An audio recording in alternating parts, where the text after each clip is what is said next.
just going to be changing this lever blade out.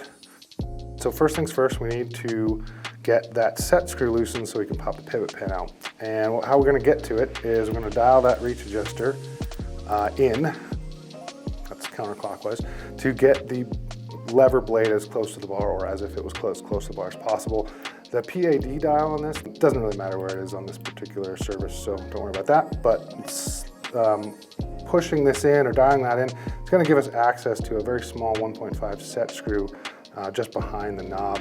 We do recommend that you use a very high quality 1.5 Allen wrench to do this. You know, if you use the ball end first, you could strip it out. So even still, we'd say go ahead and use the L-bend side to give it a crack.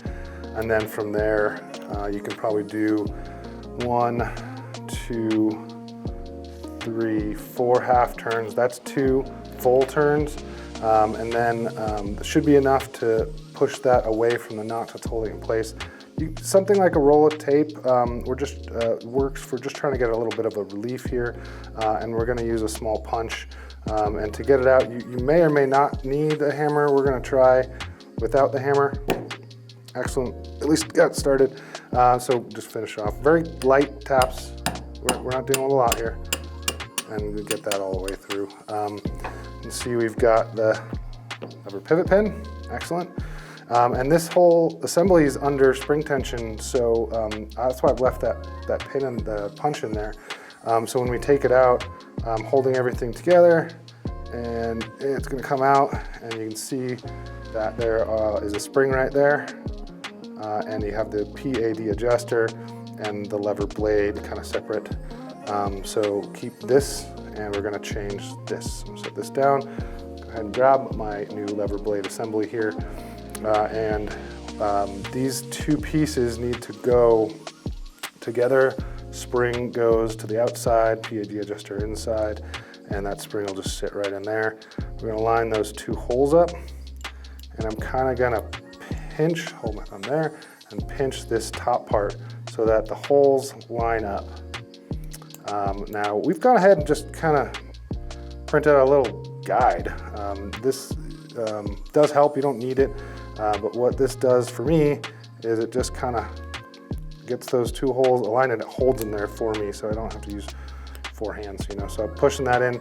That just holds everything in place. Cool little piece. Might offer that.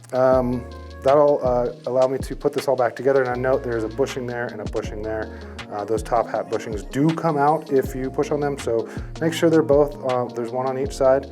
Go ahead and get the ball end of the pad dial, and slide that in, and slide your lever blade in.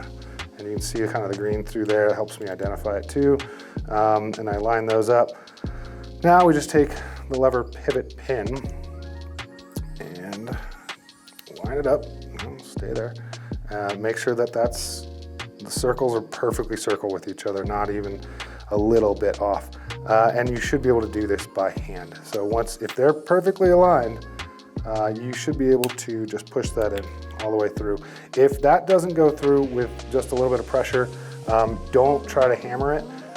You could damage the top hat bushing because it's just something's not quite aligned right. That's the proper way to know. You know, don't hurt your thumb or anything. The last little bit, it'll click right into place. But just as you saw, no hammer needed on that one. Last bit is just tighten that set screw again. So I am going to use the ball end just to get it started. Get those couple rotations back in. And then I'm going to use that end to just give it slight torque. So I'm not using a lot here because I know it's a small set screw. It's not going to rattle its way loose, but I'm not going to strip it. And then from there, we can dial the reach adjuster back to where we had it, dial the pad adjuster to where our desired position is for the lever throw.